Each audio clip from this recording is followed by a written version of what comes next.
In today's Fabulous Foods, why fermented foods should be on your menu, Lere Robinson is a nutrition consultant with Alive Again. So first of all, Lere, what are fermented foods? Okay, you get a different variety of fermented foods, but I want to start off with the fermented veggies or cultured veggies.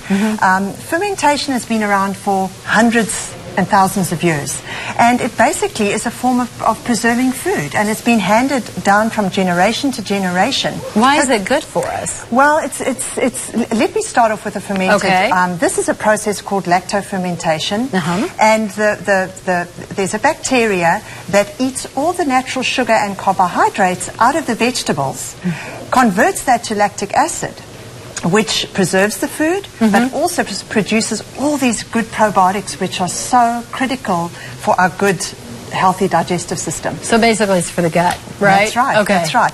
You know, today we're being bombarded with so many things in our environment that disrupt this good bacteria in our gut. Right. And so we need to be putting in the good bacteria, and cultured or fermented veggies are just an awesome way to do that. So as far as how to do it then, you take just a regular veggie, right? Yes, you know, we have access to fermented foods like kimchi, so if you really don't want to make your own, you can go to the grocery store and get something without preservatives, kimchi or sauerkraut. Okay. And this is just a basic fermentation. What I've done is I have just pressed down the vegetables. I've added Himalayan pink salt and water.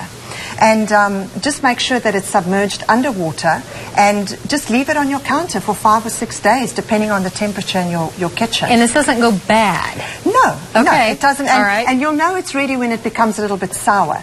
And then we have my favorite of all favorite is your probiotic drinks. Okay, what's in that? And probiotic drinks come in different forms. This is water kefir or water kefir, and what it is, it's made a little bit different. This is cultured with sugar, and this is kombucha, which is a fermented tea.